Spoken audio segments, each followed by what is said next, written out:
Mas olha, quem está aqui para nossa e minha alegria e nossa dos nossos ouvintes é um jornalista, político e servidor público, grande figura, Aécio Pamponé.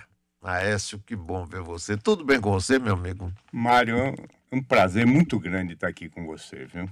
Porque foi com você que eu tive os melhores períodos da minha vida profissional como servidor público. Esse ano eu faço 48 anos de servidor público. Trabalhei indiretamente com você na Secretaria de Planejamento, na época da implantação lá do Centro Administrativo, no IURAM, o antigo IURAM, Instituto de Administração Municipal, Urbanismo e Administração Municipal. Isso. E trabalhei, tive a honra e o prazer de trabalhar com você na prefeitura. Eu sempre digo, não sou de fazer demagogia, mas você e Roberto Santos estão no meu currículo de vida profissional e pessoal. Foram as figuras mais competentes, mais admiráveis, que honraram mais o meu currículo e que honram até hoje o meu currículo. Você e Roberto Santos, doutor Roberto e você. Estilos diferentes, doutor Roberto mais solene, e você mais impetuoso, mais informal, mais ágil, né? Doutor Roberto é muito ponderado, mas foram estilos que me ensinaram muito na administração pública. E creia, eu gosto muito de você e gosto muito do Dr. Roberto, todo mundo sabe. Aliás, eu falo muito, viu? Aliás, eu, como militante político, sofria um certo patrulhamento, porque eu sempre declarava isso e sempre me alinhava a essas correntes mais moderadas dentro do PMDB e era tido com desconfiança por certos setores. Pois é, essa é bondade sua. Você sabe, quinta-feira eu fui visitar meu amigo Roberto Santos. Eu tenho por ele uma veneração pelo que ele foi e pelo que ele é. Né? Completamente lúcido, ele deve estar agora com 93 anos, se não me engano. 93. Eu tive no aniversário dele lá, ele estava muito bem. Eu tive, foi quinta-feira agora. Passei boa parte da tarde lá batendo papo com ele. Eu adoro o Roberto, eu tenho grande admiração. Ele vinha sempre almoçar aqui comigo. E foi um dos homens públicos mais honestos, competentes, trabalhador e generoso. Generoso. Você não via ali mesquinharia. Mário, eu já ouvi, quando eu era prefeito, a caravana de Paulo Souto passou por lá, com Antônio Carlos presente, eu recebi, fui com eles até Rui Barbosa para um comício e ouvi da boca de Antônio Carlos, ele me disse assim: Roberto é um homem de bem. E eram inimigos políticos. Pois é, porque Antônio Carlos provocou ele ali, o que pôde e o que não pôde, no velho estilo dele. Mas eu brinco muito com o Roberto até hoje. Quinta-feira mesmo falei com ele, estava lá, ele, Cristiana, a filha dele. Eu dizia: Cristiana, você tem que reverenciar mais seu tio. Ela dizia: que tio? Antônio Carlos Magalhães. Ele não dizia que era filho do doutor Edgar. E por isso que Roberto e ele não se entendiam, porque tinham. Antônio Carlos dizia: Roberto não gosta de mim porque doutor Edgar gostava mais de mim do que dele. Aí Roberto dá risada. É bem o estilo dele. Mas vamos começar aqui. Eu quero que você me conte um pouquinho o início da sua vida. Você nasceu em Macajuba. Rapaz, eu nasci em Macajuba, não propriamente em Macajuba. Meu pai, na época, era fazendeiro. Meu pai era da aristocracia rural da época. Ele era da família Sampaio, era primo carnal de Nelson Sampaio, que foi catedrático aí da Escola de Direito, e foi jurista, sim, e foi deputado da UDN. Então eu nasci dentro dessa família, a família que o pai dele, meu avô, tinha 15 filhos. Quando morreu, deixou uma fazenda grande para cada filho. E eu nasci na fazenda de meu pai, chama Lagoa do Morro, em Macajuba. E vivi por lá até quase 7 anos de idade, quando meu pai se mudou para Cruz das Almas, onde eu vivi até 15 anos. Mas eu vivi na fazenda mesmo. Eu não conhecia a cidade quase. Eu ia à cidade no lombo de um cavalo, no cabeçote de um cavalo do vaqueiro, dia de sábado, para ver a feira. A feira. Então eu era completamente caipira, isolado do mundo. Meus primeiros anos de vida foram na roça. Minhas primeiras imagens do mundo são da roça. Quantos irmãos você tem? Se prepare para a surpresa. 26. Ah! Meu pai teve 26 filhos, casou 3 vezes, teve 26 filhos. Tem 23 vivos. Morreram 3. Era um velho imprevidente. Que maravilha! Gostava de fazer filho. Ele tinha um cunhado, ele morava em Cruz das Almas, ele tinha um cunhado bem roceiro, que tomava umas e passava dia de sábado na casa dele. E todo ano que passava, a mulher dele estava grávida. Aí ele dizia: vocês parem, vocês são pobres, vocês não aguentam com isso. Mas era um filho por ano, praticamente.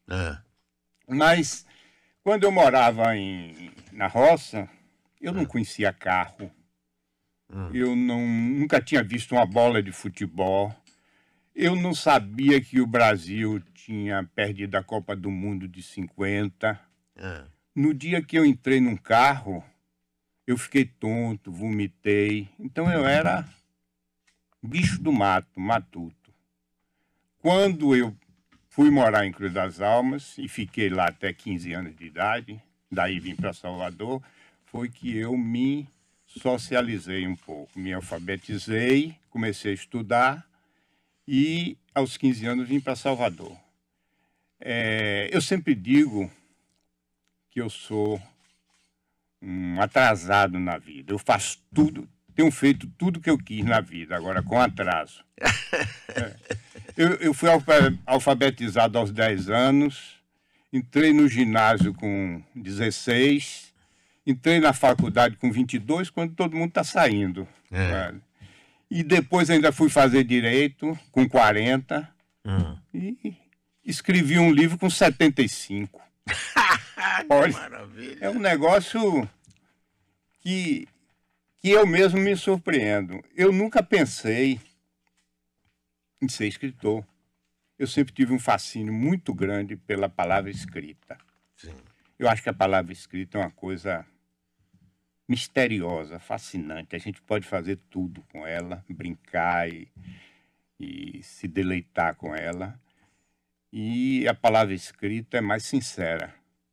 Você tem mais compromisso quando você escreve do que quando fala, né? É porque quando fala, os ventos levam, né?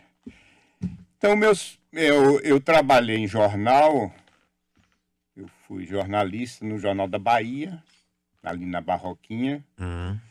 Depois participei daquela turma de fundação da Tribuna da Bahia. Que completou 50 anos agora. 50 anos agora, comemoramos lá na BI com uma festa bonita. E depois eu passei alguns anos no velho jornal, no velho Diário de Notícias, na Carlos Gomes, Diários Associados. Então, sempre gostei de jornalismo, sempre gostei de escrever, sempre gostei de ler, de literatura. Eu sempre fui um aluno medíocre, mas sempre li muito. Eu não gostava de estudar, mas de ler sempre gostei. Isso me ajudou muito na vida.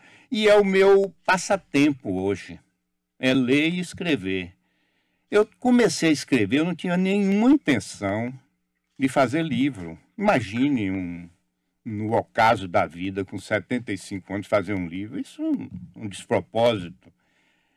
Mas comecei a escrever coisas autobiográficas, fundamentalmente autobiográficas, e algumas coisas hilárias, de personagens pitorescos que eu conheci. de sacanagem, de malandragem, de vagabundagem, mesmo que eu gosto muito, porque eu tenho também esse lado muito moleque, graças a Deus. Graças a Deus. Graças a Deus. Concordo com você. E comecei a escrever e postava algumas coisas no Facebook, na internet, e os amigos começaram a me instigar a fazer um livro. Até que eu recebi um estímulo muito contundente, quase uma intimação de meus amigos Selma e Juraci Dória, que é o artista plástico Juraci Dória, de Feira de Santana. Ele me disse: prepara o livro que eu faço a capa. E ele me mandou um trabalho tão bonito, tão bonito. Aqui o livro. Retalhos. É fantástico, viu? Eu já li várias partes, porque você pode ir lendo por etapas. É uma leitura... É maravilhosa. Leve. Não venha para cá você... Você leitura leve, simplória, muito curto, textos curtos e autobiográfico. Não tem nada de simplória. É leve, inteligente e agradabilíssimo de ler. Eu adorei receber esse livro seu, sabia? Fantástico, ótimo, rapaz. E tem umas citações que você faz aqui de outros autores. De autores, né? Que eu vinculo com o texto. Sim, mas diga. E aí eu resolvi compilar isso, dividir em três formatos, 3 tomos aí internos, a parte mais política, mais de militância, essa coisa eu chamo de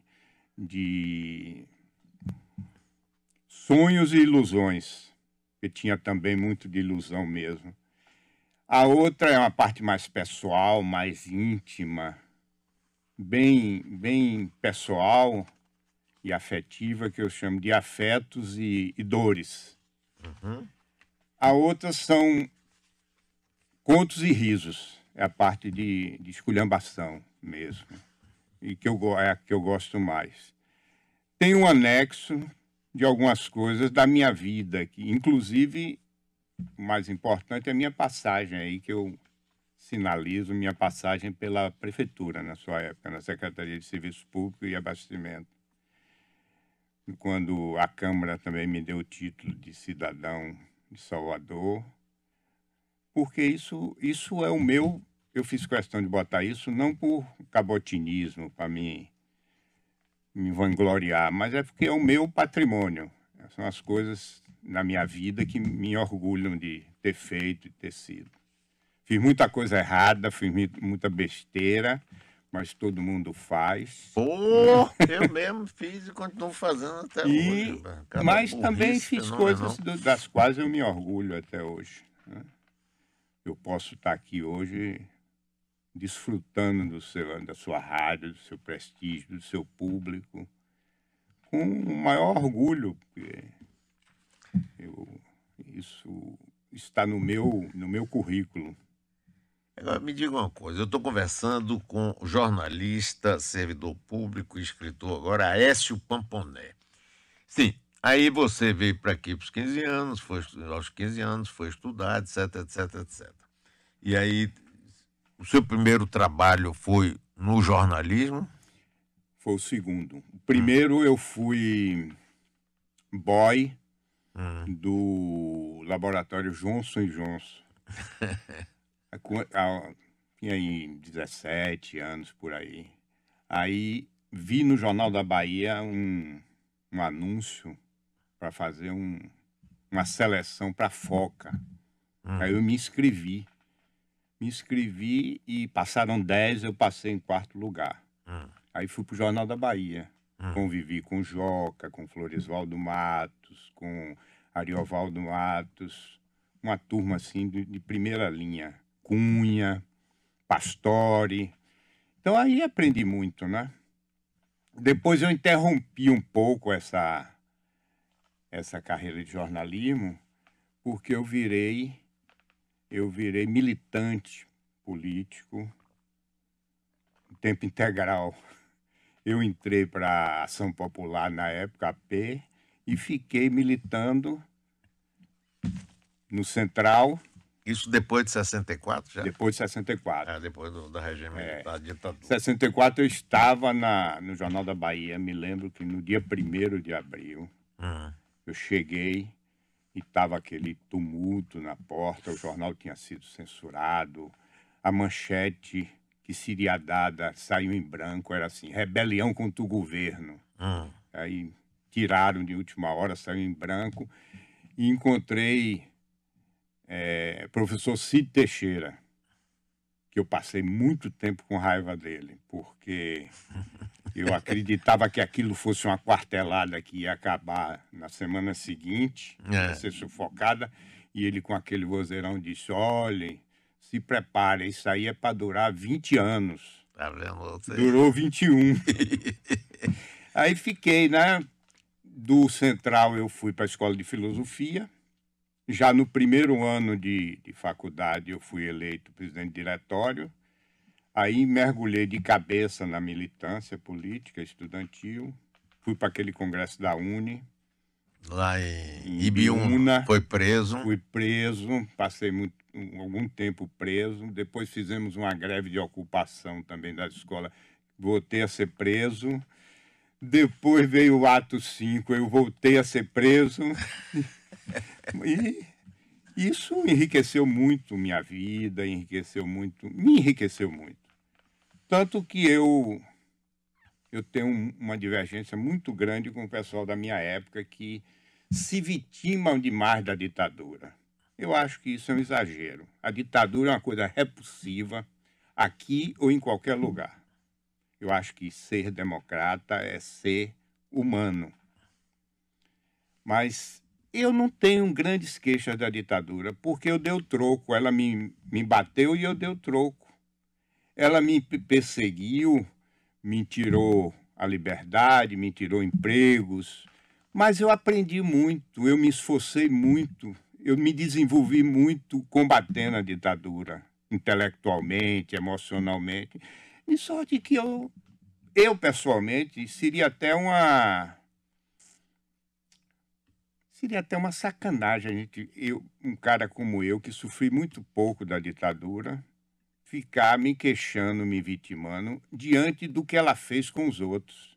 Matou, torturou, desaparecido, eu tive colegas assassinados, torturados. Então, minhas contas com a ditadura foram ajustadas.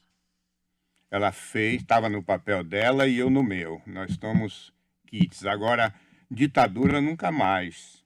Eu acho que a democracia é o regime que não é perfeito, mas é o mais próximo da natureza humana. Concordo inteiramente. Democracia é valor humano, não é valor político somente. Então, a gente tem que ter compromisso com a liberdade, com a justiça social, com o bem-estar da população, né?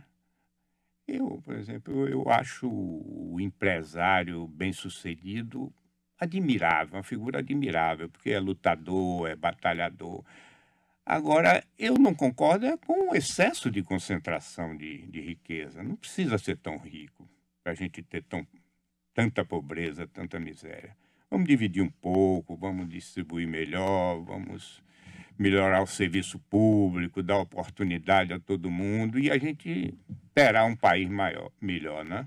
Claro, sem dúvida nenhuma. Aécio Pomponé aqui conosco. Sim, aí você passou por essas prisões, jornalismo. Siga. E aí, sua vida foi por onde? Deixa eu ver. Aí eu deixei o jornalismo quando eu estava no Diário de Notícias, porque eu já estava casado, já tinha filho, e a grana era muito curta. Eu fui fazer uma seleção lá na Ceplantec, no Iurã. Fernando Tolentino era o diretor do Iurã na época. Ele fez administração. Foi contemporâneo. Ele é mais jovem do que eu.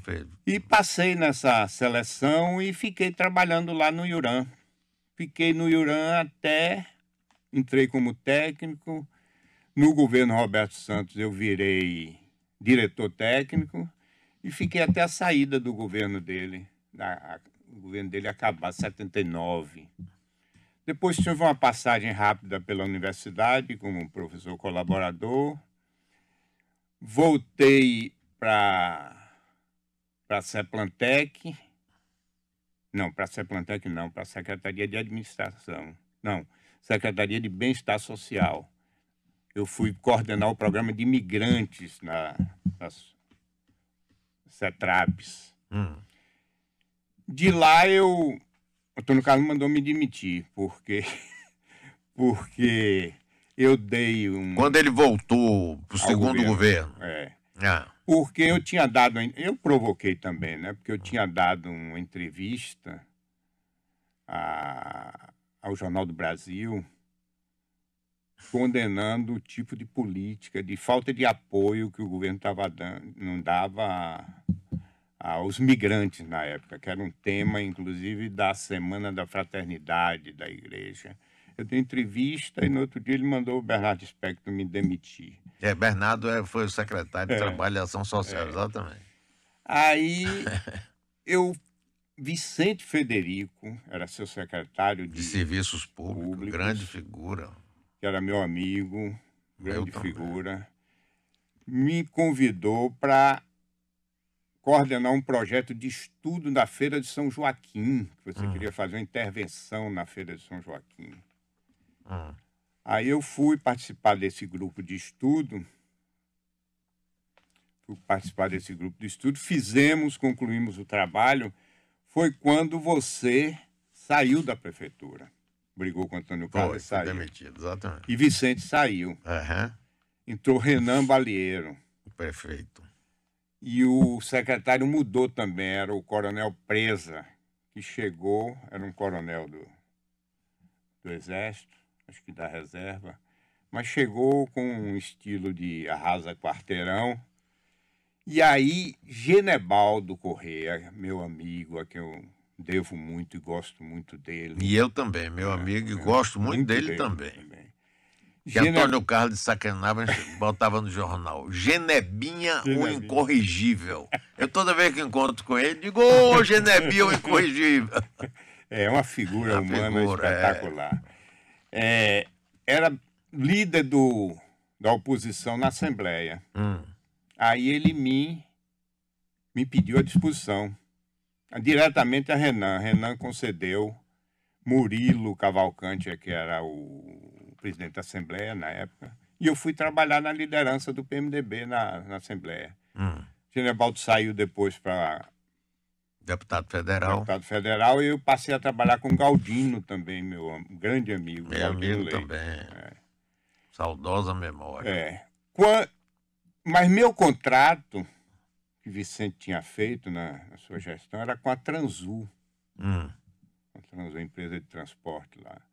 E eu continuava como servidor da prefeitura. Aí veio a Constituinte Estadual e Luiz Eduardo ofereceu a quem estava à disposição da Assembleia optar por fazer um contrato definitivo e sair do órgão de origem. Eu fiz isso, passei a ser servidor da Assembleia. E lá na Assembleia, de lá eu saí para trabalhar com você, depois voltei, fui na EBAL, no governo Valdir, voltei, fui depois candidato a prefeito em Macajuba, passei 5 anos em Macajuba, 4 anos em Macajuba. Você foi candidato não, você foi eleito prefeito em Macajuba. Mas eu saí da Assembleia para assumir a prefeitura. Porque Macajuba, é engraçado, era uma coisa que eu até brincava com você na época, não é? Que é muito recorrente assim na sua vida. Macajuba, você sempre falava em Macajuba. Seu irmão foi prefeito também, Macajuba, Luiz. Foi. Não é? Foi. E Macajuba sempre estava na nossa conversa. Eu perguntava para você, e Macajuba ficou gravado em minha memória como você. Eu vejo Macajuba, vejo você e vejo seu irmão Luiz. Veja bem, Mário, as pessoas chegavam para mim e diziam, o que é que você perdeu em Macajuba? Que diabo você quer fazer em Macajuba? Pois é, pergunta que no fundo eu fazia também. Mas era um negócio que só depois eu vim compreender. é uma coisa entranhada, são as raízes da gente. Eu sou uma mistura de sertanejo com soteropolitano. Eu gosto muito de Salvador, adoro Salvador, não prescindo de viver em Salvador, mas não consigo me desligar da roça, das minhas origens. Hoje eu estou na roça criando bode.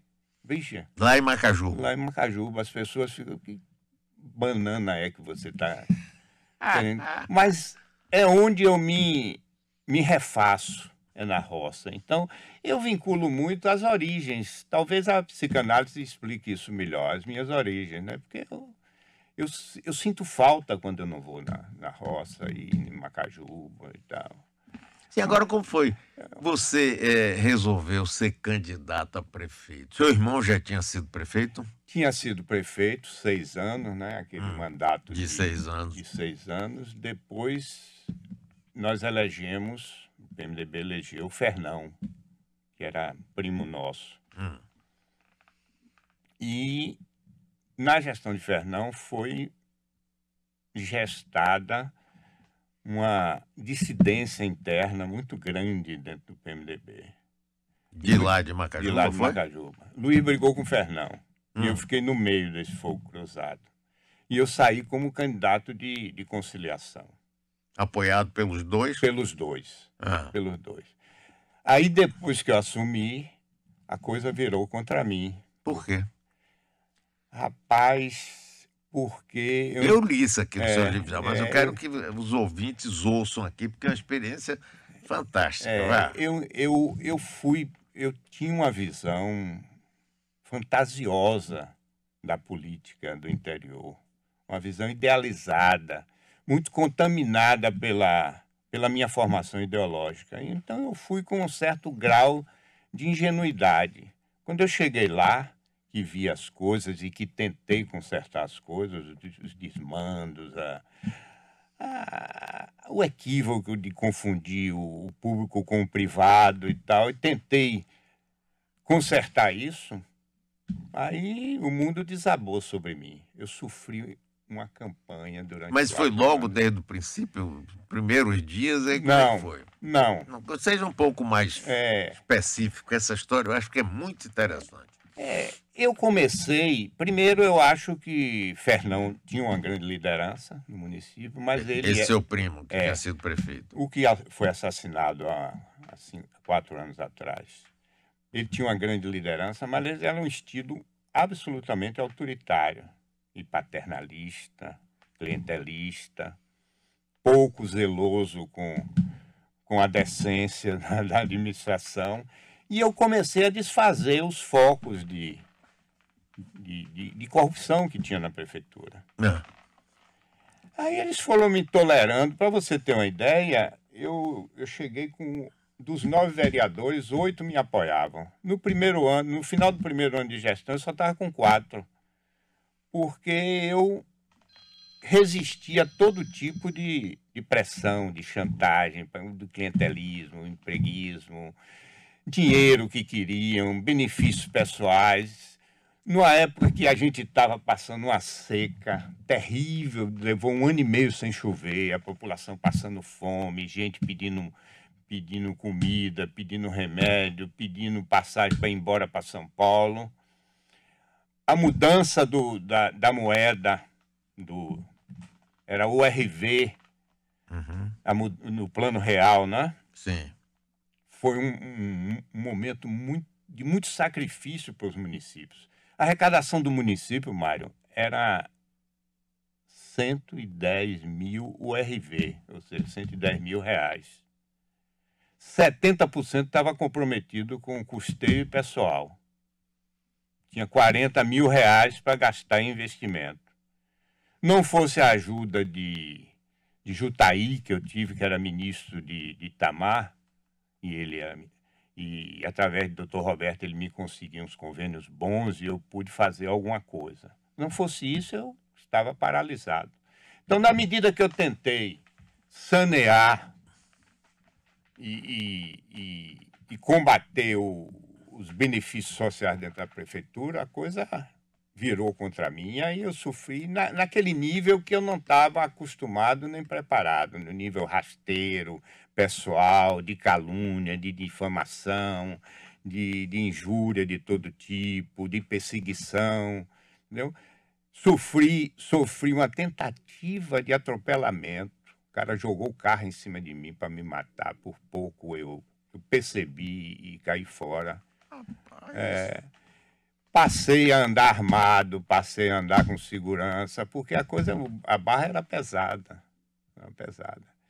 porque você era honesto. Porque eu tentei fazer a coisa da melhor forma possível e não beneficiar. Passei a ter uma relação respeitosa com a oposição, porque a oposição era perseguida de uma forma perversa. Eu passei a conversar com a oposição, continuaram a oposição, mas a gente no outro nível de civilidade, de educação e tal. E tudo isso irritou demais os meus novos adversários.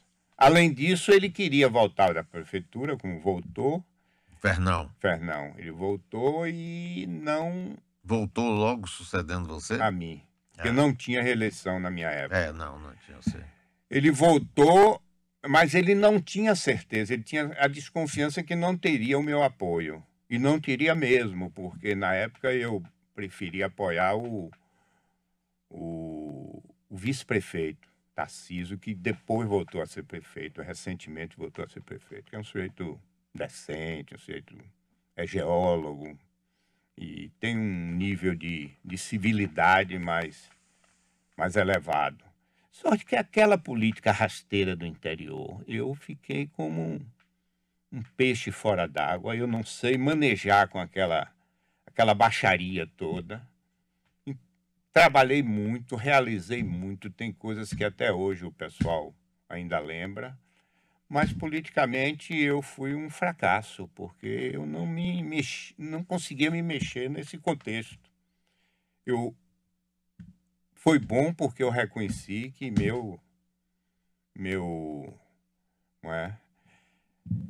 minha praia era outra. Aí eu saí de vez da política depois disso. Engraçado isso, né? Quantos habitantes tinha Macajuba e tem hoje, mais ou menos? Macajuba hoje deve ter uns 15 mil habitantes, uns 8 a 9 mil eleitores. É um município muito pobre, não tem a água que tem de subsolo é salgada, não tem atividade de agricultura é de subsistência, não tem nenhuma atividade industrial que possa dar emprego. O pessoal vive ou de aposentadoria, Bolsa Família e prefeitura. É uma pressão muito grande, é uma situação muito difícil. Hoje a situação da prefeitura melhorou muito, das prefeituras, né? Porque recebe dinheiro do Fundeb, recebe dinheiro da saúde, né? De qualquer sorte, a receita elevou muito. Na minha época era um horror. E vereador em cima de mim, querendo dinheiro, querendo favor, querendo um emprego. Você conhece isso melhor do que eu, muito. E você negando achando que ia mudar a cultura política, que não era por aí, que tinha que... Convoquei a Igreja Católica, me ajudou muito, a gente trabalhou muito na área social, fez uma casa para atender os aposentados, criei um restaurante para as garis, 300 garis que varriam a cidade, limpavam a cidade ficou um brinco. E eu botei as mulheres para trabalhar, de vassoura de piaçava, de licuri, de palha de licuri, era um trabalho direto. Hoje a prefeitura contrata a empresa, terceiriza para limpar a cidade. Então o custo é muito maior, o tratamento que essas empresas dão aos trabalhadores é pior. Claro. Agora, você, se tivesse a oportunidade, você toparia de novo uma experiência dessa? É doido, não tem nem tempo para isso. Eu estou no ocaso da vida, rapaz. Não, mas eu também estou, rapaz. Estamos na mesma idade, rapaz. Não, eu continuo filiado Eu Na continuo. UMDB? Não, o MDB eu saí desde É. aquela época. Hoje, já há algum tempo, eu sou filiado do PT. Com restrições também, porque eu não me permito estar em um lugar sem poder fazer críticas, Claro. né? Então, eu tenho restrições, mas o meu grupo político em Macajuba é o grupo do PT. É. E apoia esse pessoal, que está em aliança com o PSD de Otto e que vai ganhar a próxima eleição, porque a prefeita atual está num desgaste muito grande e tem um menino jovem, muito promissor na política, Luciano Mascarenhas, que é ligadíssimo a Otto e está recebendo todo o apoio dele, do governo, e está na preferência do Zé. Sua família também, quando você estava na prefeitura, sua mulher, seus filhos devem ter sofrido bastante. Demais. Isso me produziu muita culpa até hoje. Meus filhos eram adolescentes, eles, os jovens filhos, amigos deles, a turma que eles participaram, foram todas instruídas para se afastar, todos foram instruídos a se afastarem e ficarem inimigos de meus filhos. Meus filhos ficaram isolados, sendo um negócio coisa. perverso. E me arranjaram amante, nesse nível, né? Nesse nível. Aí tem a vantagem que você não precisou se preocupar para arrumar, arrumaram logo. Arrumaram logo, Que não chega a ser um demérito muito grande isso, né? Uma circunstância da vida. Aécio Pamponé. Aécio, você, instado por seus amigos, resolveu então fazer esse livro. Foi lançado agora, Foi lançado quinta-feira, naquela chuva. debaixo daquele temporal. Você imagine, isso é uma coisa que me compensa. Como eu tenho amigos. O lançamento estava marcado para 6 horas da tarde no MAN, no Solar do União. 4 horas a área foi interditada, porque não tinha condição. Em 2 horas a gente teve que arranjar um lugar alternativo. Naquele dia tenebroso, né? Quem saía de casa era herói naquele dia. Conseguimos com o doutor Fernando Santana, a quem eu agradeço aqui pessoalmente, o Clube Inglês, e fizemos uma improvisação no Clube Inglês. Circularam por lá naquela noite mais de 200 pessoas. Opa, você tem muito amigo mesmo. Eu vendi, sabe quanto? Nós fizemos uma pré-venda e mais a venda da noite, nós já vendemos mais de 400 livros. E deu para cobrir o custo. Então eu já estou querendo ficar na sinaleira distribuindo o livro. Porque... Então foi ótimo. Agora, a grande emoção minha é esse reconhecimento, né? Meus amigos. Né? Genebaldo estava lá. Genebaldo esteve lá. Mas é merecido, rapaz, porque você tem uma Filemon estava lá, tinha uma opção de gente. Filemon? Filemon foi. Tem tempo que eu não vejo ele, queridíssimo, adoro o Filemon. Filemon, rapaz, do tempo de juventude, tomava um chopp junto, É uma figura. um Apolo lá na Cidade Baixa.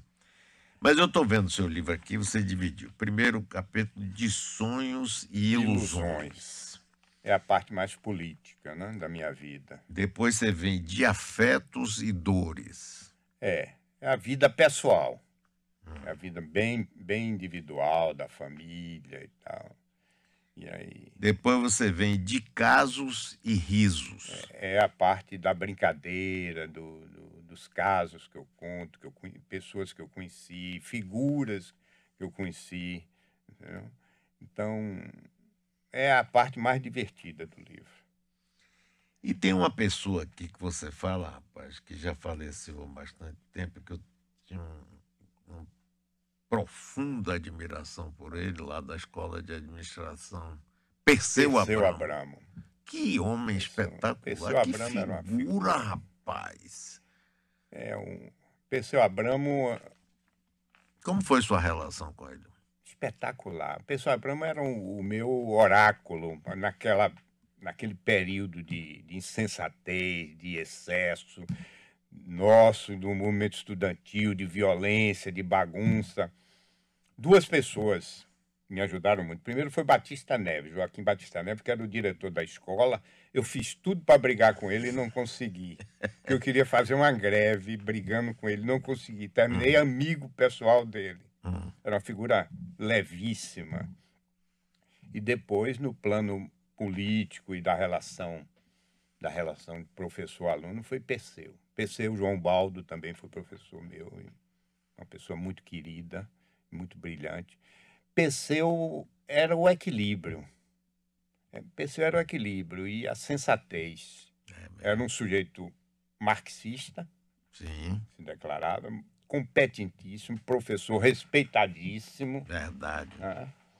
com uma postura assim, como professor, com uma postura científica, mas lateralmente ele tinha a militância política dele. E não misturava as duas coisas. E Perseu era a pessoa que a gente tinha como referência para se aconselhar, para moderar as atitudes. Então, Perseu... Eu, quando voltei do Congresso da UNE, depois que saí da prisão, Você foi preso lá em São Paulo lá em mesmo? São Paulo, com essa turma aí, Zé Disseu, Disseu? Vladimir Palmeiras, Franklin Martins, estava tudo. Franklin até ficou na minha própria cela. E a turma da Bahia toda, Filemon também. Quando eu voltei, saí da prisão depois do Congresso, já tinha passado o período de provas.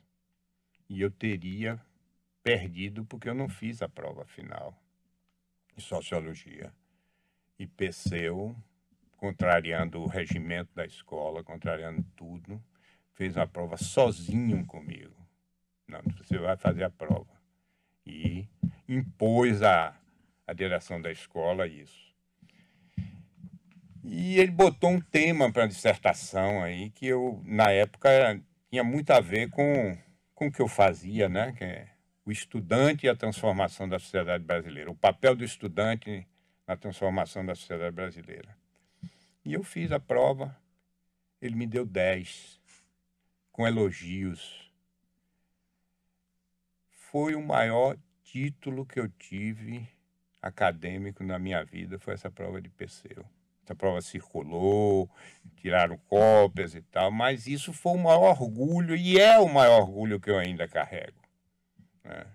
Eu agora estou mandando esse livro, com essa crônica sobre Perseu, para a filha dele, Laís Abramo, que mora no Chile, casada com um chileno, trabalha na OIT, né?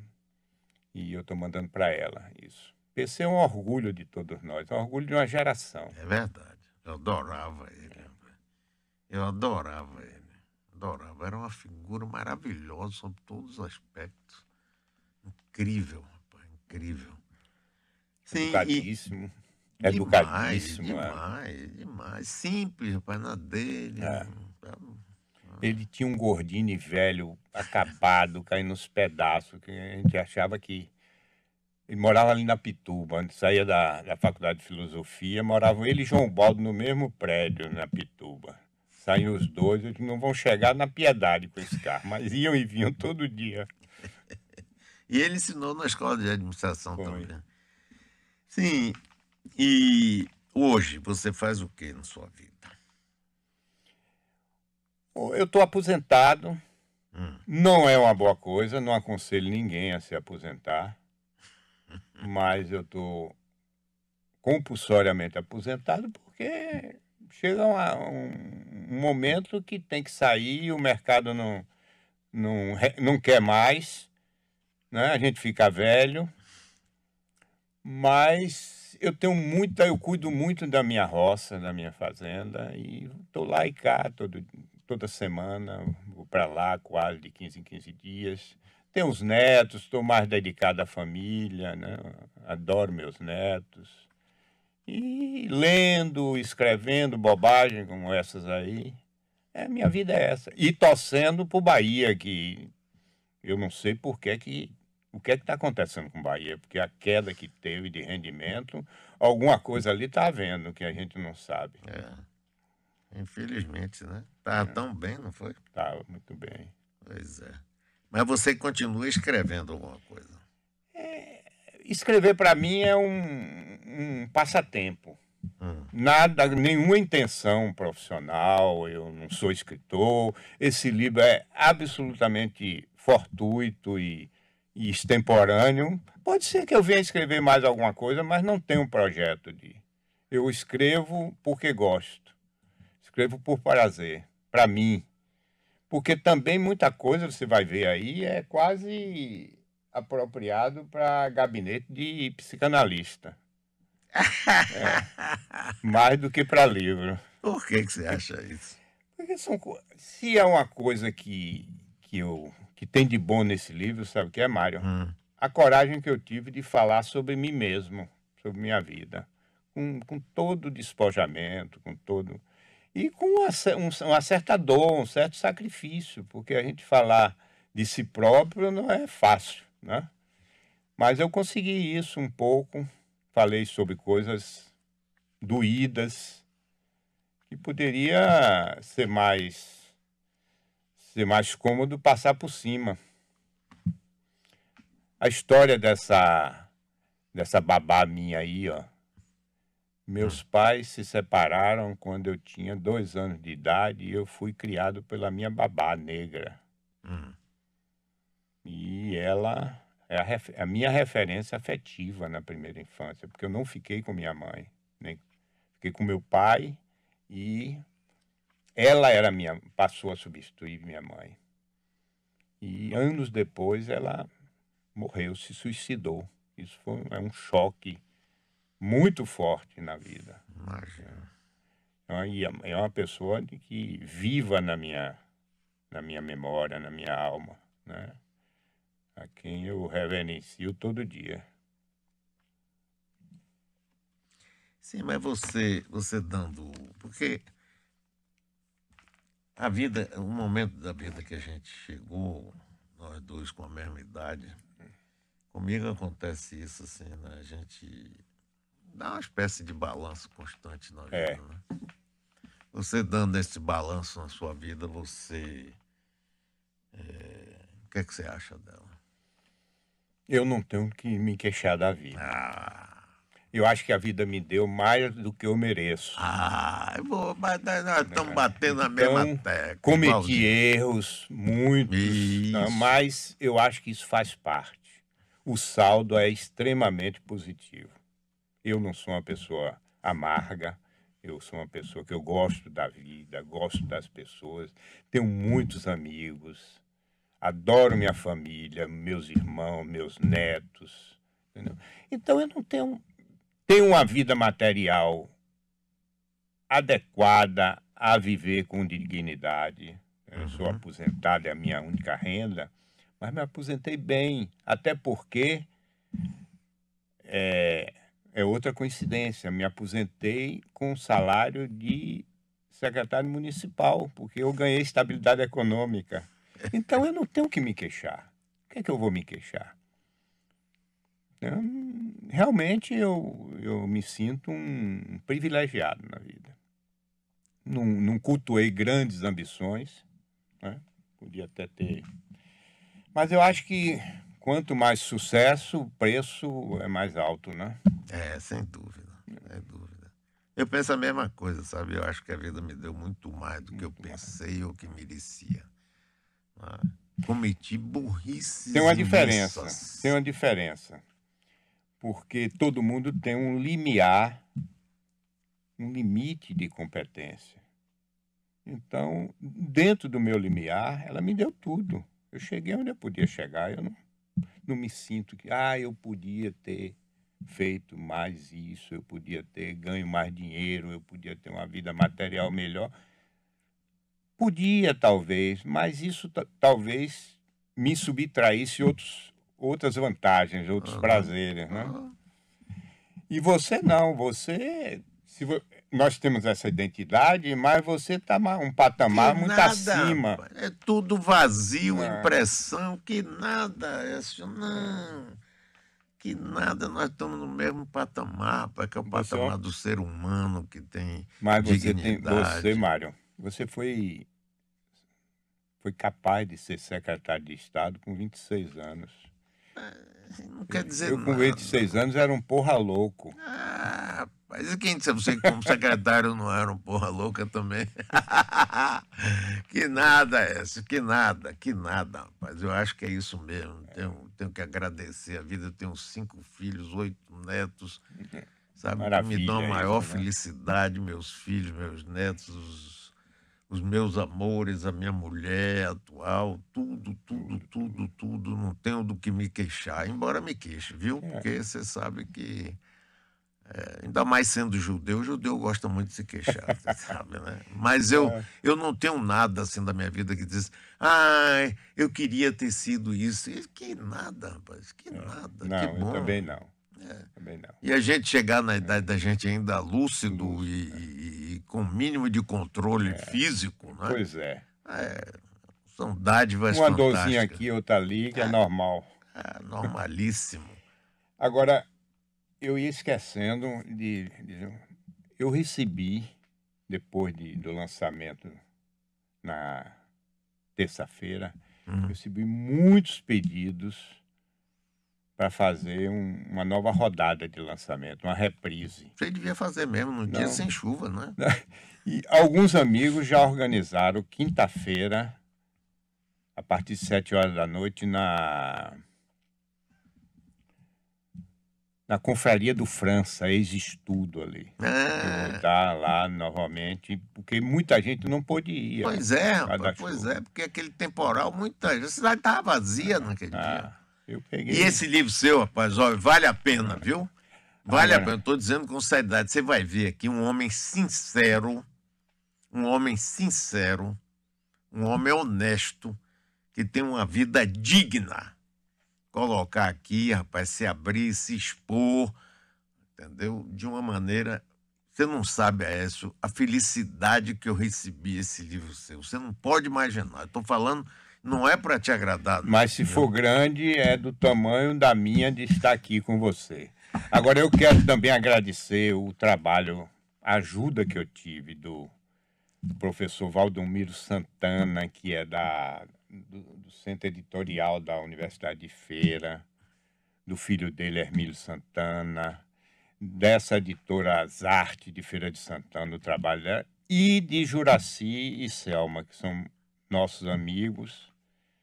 Não fosse eles, esse livro podia ter até o mesmo conteúdo, mas não teria essa feição gráfica tão maravilhosa. É fantástico, inclusive, é bonito.